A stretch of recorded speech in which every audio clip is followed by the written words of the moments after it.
YouTubers? I'm back. Oh oui. Bon, où j'étais rendu ici, je crois. La société Manchester Ship Canal, publiée dans le Earth Review, a déclaré: il est de coutume dans les constructions ferroviaires et de canaux pour tous les niveaux d'être soumise à une donnée qui est théoriquement horizontale et est donc représentée sur toutes les sections. Il n'a pas d'usage dans les représentations des travaux publics de prendre en considération la courbure de la Terre.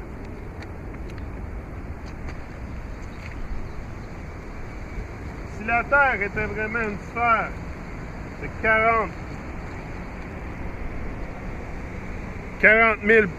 225 km de circonférence, les pilotes d'avion devraient constamment corriger leur altitude vers le bas afin de ne pas voler directement, afin de ne pas voler en ligne droite directement dans l'espace.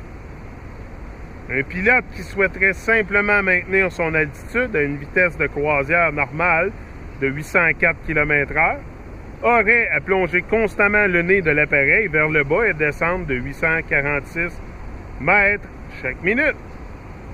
Sinon, sans compensation, en l'espace d'une heure, le pilote se trouverait 50,68 km au-dessus de l'altitude prévue. Tu sais, là, pensez à ça, là, vous êtes d'un avion, là. Vous êtes supposément volé au-dessus d'une boule. C'est ça qu'ils disent, qu'on est d'une boule. Sur une boule. Bon, ben à un moment donné, si tu es dans un avion et tu gardes tout le temps la même altitude, la boule, elle fait ça, là. Pas compliqué, là. Elle fait ça, la boule, là. C'est ça? C'est une boule. C'est une sphère. Quand à un moment donné, ben l'avion, là, embarque dedans, là, ben tu vas atterrir dans l'espace. Si tu baisses pas ton nez de l'avion. Je sais pas, mais ça fait du sens pour moi, en tout cas.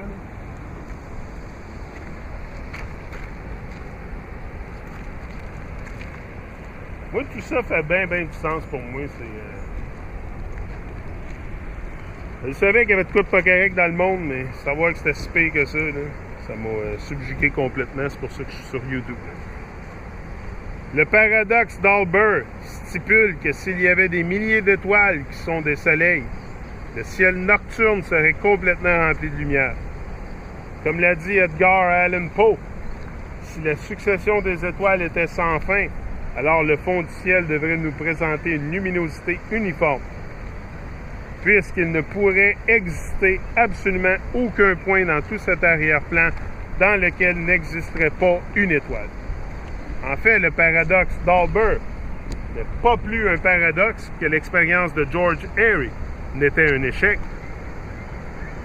Les deux sont effectivement d'excellentes réfutations du modèle héliocentrique de boule tournoyante. Les expériences de Michelson-Morley et Sagnac ont tenté de mesurer la variation de la vitesse de la lumière due au mouvement supposé de la Terre dans l'espace.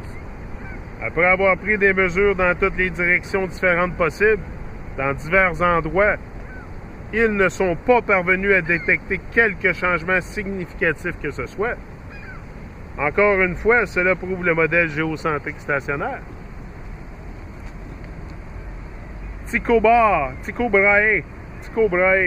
célèbre pour avoir disputé la théorie héliocentrique en son temps, postulait que si la Terre tournait autour du Soleil, le changement de position relative des étoiles après 6 mois de mouvement orbital ne manquerait pas de se voir. Il a argumenté que le fait que les étoiles devraient sembler se séparer alors que nous approchons et se rassembler quand nous nous éloignons. En fait, cependant, après 305 710 000 km de supposée orbite autour du Soleil, pas un seul centimètre de parallaxe ne peut être détecté dans les étoiles, ce qui prouve que nous n'avons pas bougé du tout. Si la Terre pivotait vraiment constamment vers l'est à plus de 1609 km/h, des boulets de canon tirés verticalement et d'autres projectiles devraient baisser de manière significative à l'ouest. En réalité, cependant, chaque fois que cela a été testé, des boulets de canon tirés verticalement vers le haut à une moyenne ascendante de 14 secondes, descendante de 14 secondes, et retombant au sol pas plus de 1 demi-mètre plus loin que le canon, souvent directement dans la gueule du canon.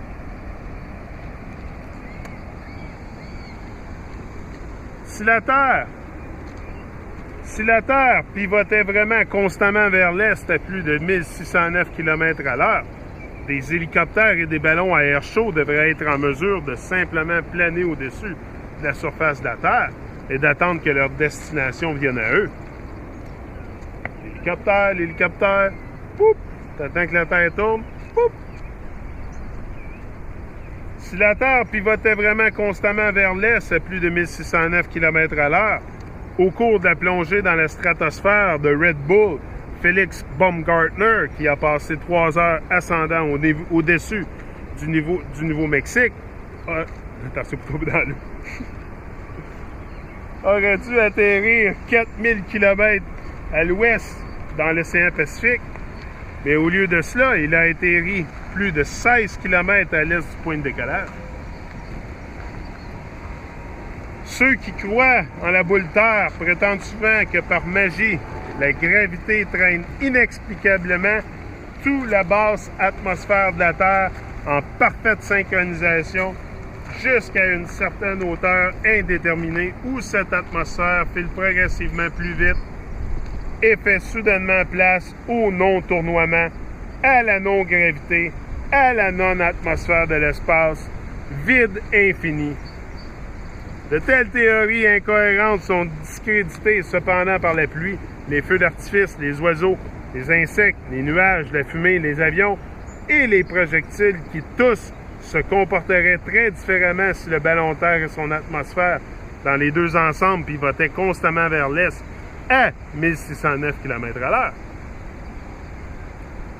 Si la Terre et son atmosphère pivotaient constamment vers l'est à 1609 km à l'heure, alors le nord et le sud faisant face au canon devraient établir un contrôle, tandis que les boulets de canon tirés de l'est tomberaient de façon significative plus loin que tous les autres, alors que les boulets de canon tirés de l'ouest devraient tomber considérablement plus près. En réalité, cependant, quelle que ce soit la direction d'où les canons tirent, la distance parcourue est toujours la même. Si la Terre et son atmosphère tournoyaient constamment vers l'est au-dessus de 1609 km à l'heure, l'avion commercial moyen se déplaçant à 804 km à l'heure ne devrait jamais être en mesure d'atteindre sa destination vers l'est avant qu'elle n'arrive en accélérant par derrière. De même pour les destinations en direction de l'ouest, qui devraient être atteintes arrivées à 3 fois la vitesse, mais cela n'est pas le cas.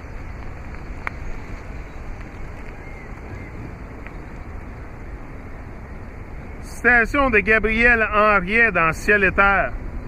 Si le vol avait été inventé à l'époque de Copernic, il aurait vite compris sans aucun doute que son affirmation concernant la rotation de la Terre était erronée, à cause de la relation existant entre la vitesse d'un avion et celle de la rotation de la Terre. Si la Terre tourne, mais Copernic, là, y a-tu vraiment existé? Il faut se poser les questions aussi. Y a-tu vraiment existé, ce gars-là? C'est pour ça que je dis qu'Éric Dubé, des fois, c'est sûr qu'il va avoir de la vérité dans ses affaires, mais il dit pas toute la vérité. Là. Il dit pas toute la vérité sur tout, puis ça, je m'en ai rendu compte. Mais quand même, je lève mon chapeau pour ce qu'il a fait. Là, mais, il reste à découvrir qui est Éric Dubé. Si la Terre tourne, comme il dit, à 1609 km à l'heure, et qu'un avion vole dans la même direction à seulement 804,5 km, il est évident que son lieu de destination sera plus éloigné à chaque minute.